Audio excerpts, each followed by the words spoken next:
And I will start firstly with a story related to why did I choose the health to be part of the health transformation in the Kingdom of Saudi Arabia.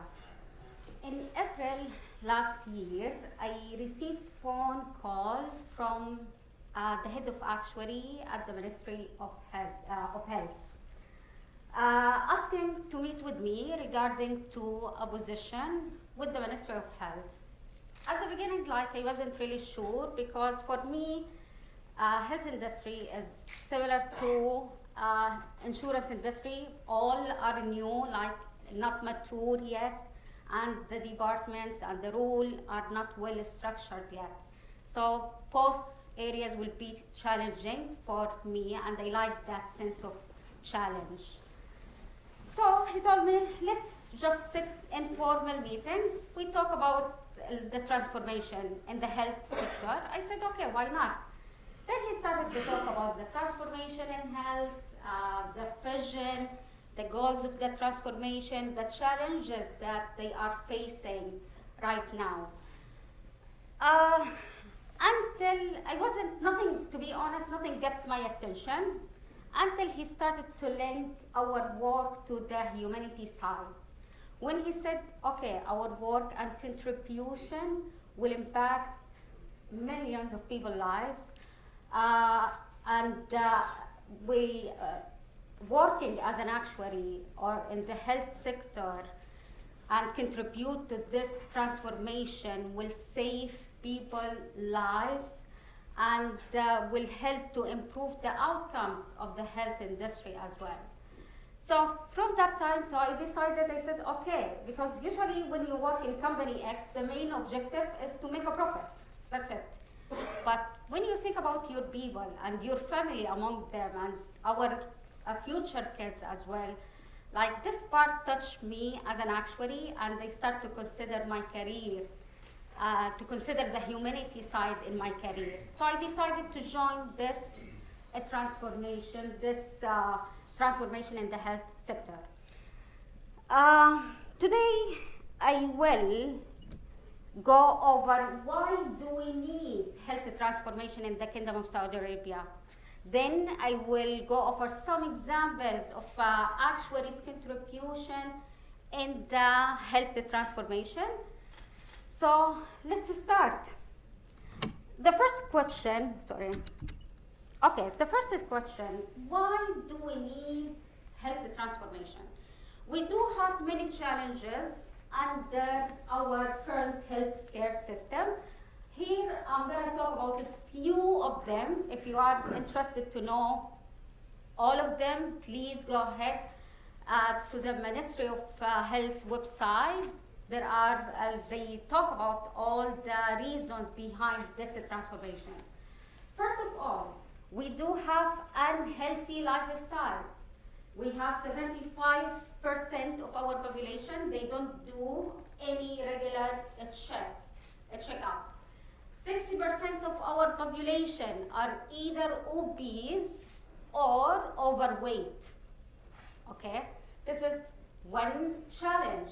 Another challenge, we have increasing in the chronic diseases or conditions. We have more than 5 million chronic conditions in the kingdom. And there is expectation this number will go to reach more than 10 million by 2030. Another challenge we have is related to the budget, the government budget of healthcare. The average increase in the government healthcare budget is more than 7% every year. Okay.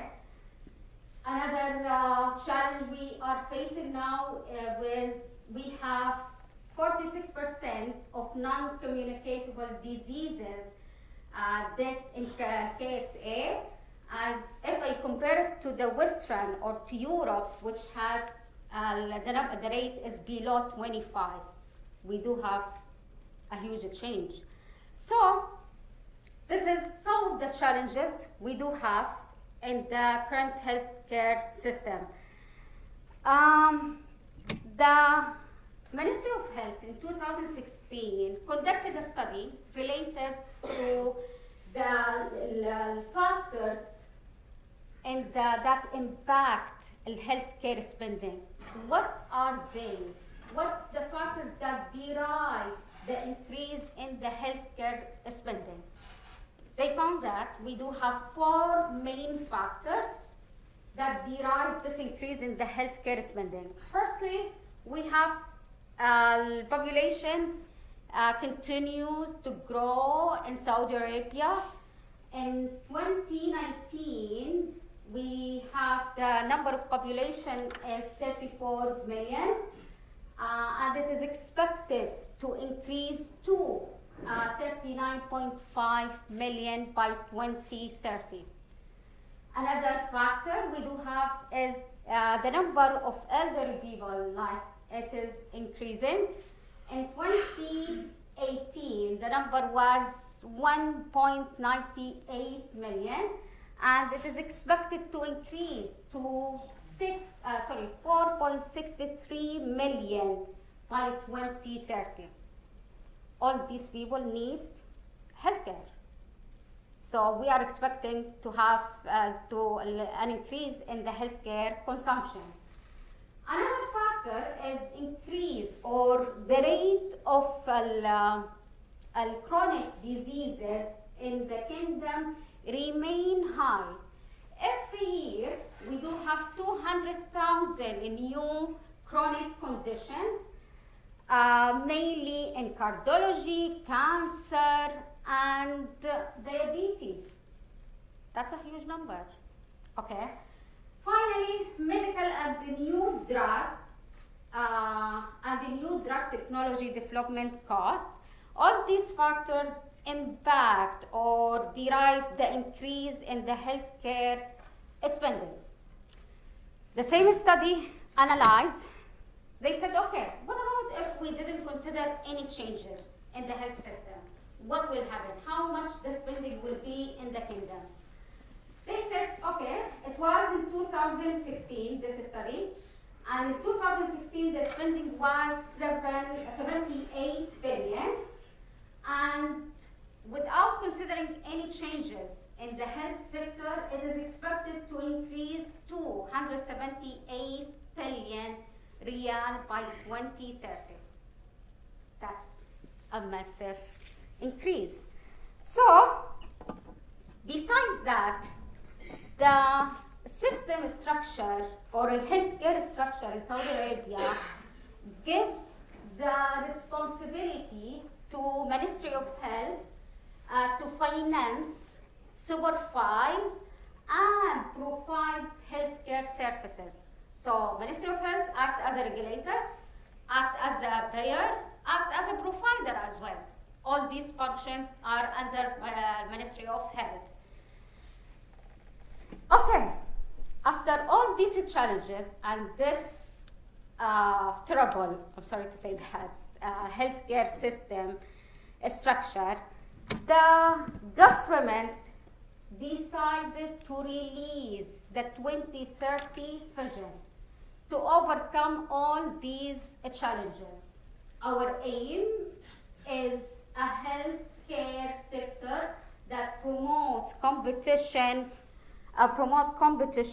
and transparency among providers, and we are determined to optimize and better utilize the capacity of our hospitals and healthcare centers. In this vision, 2030 vision, the Ministry of Health set 3 transformation goals. The first goal that they are looking to achieve by 2030. The first goal is to improve population, health, length, well-being, and the quality of life of Saudis. Second transformation goal is to improve the health care. How? The quality, and consistency of services and performance of healthcare organizations. The last transformation goal is to reduce per capita cost of care. we need to lower the cost of healthcare. Okay? So these goals are consistent with the frameworks for value-based health care. Okay? Here, as you know, we see MOH triple aim, better health for our population, better care, and lower cost. That's what we need to achieve by 2030. Okay. Under the new vision, we will have a new structure for healthcare. MOH will be or will act as a regulator only, and the buyer will be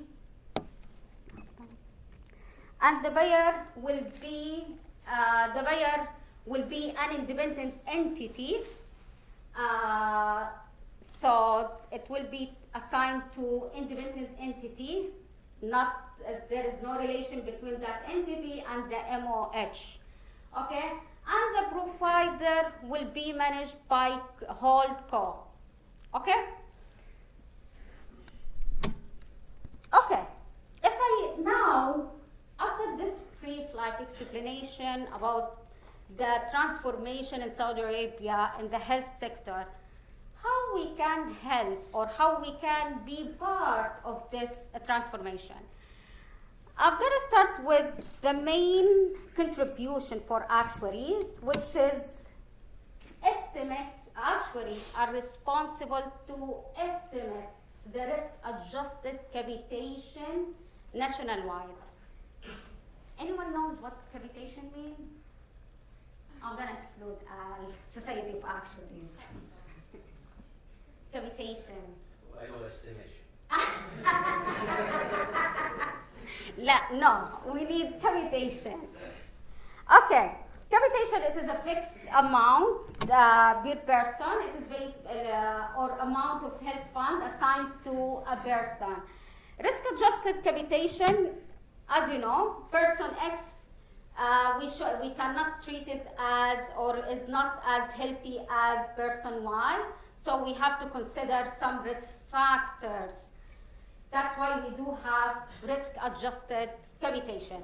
This is our main contribution under the health sector, is to build a model for the risk-adjusted capitation. Another contribution is actuaries will be responsible to estimate the structural adjustment grants. What are they? The change of the payment mechanism in Saudi Arabia. Now our payment mechanism is block budgeting. So to move to capitated budget would result in deficit between the actual protection of services and funds needed to support operational activity of the provider. So the Ministry of Health, they said, okay, we will fund you guys until you become independent. By 2030, we will not have this grant anymore. Okay? So actuaries need to estimate the inefficiency using a suitable methodology we built within Ministry of Health. Okay. Another contribution is related to hash costing. Our responsibility is to estimate cost for medical services over or provided during Hajj season, per Hajj or per member. This related to the capitation, so we can consider any factors from here to adjust our capitation. Okay? Another contribution is related to pricing benefit packages. What is benefit packages? Benefit packages are the health services that are covered by the payer or the entity that will finance the health care. So, like bariatric, hair transplant, all this oral medicine, what else? Nutrition and physical activities. Our job is to estimate the cost of the benefit packages. So in the future, the buyer can then consider whether to include this benefit package or cover this benefit package or not. Okay, finally, we do have contribution in the population health management. Population health management provide insight needed to prioritize and develop intervention and pathway and moving the system to a population health system. We are now working on this project. Until now, our job is to help in identifying and assess the risk factors from the health aspect in the population. We need to study our population. Okay, so this will help us to adjust the capitation, prioritize diseases and intervention. These are examples of our contribution as actuaries. We have many projects are coming in the future. And as actuary, I'm sure we can do even the impossible. Thank you so much.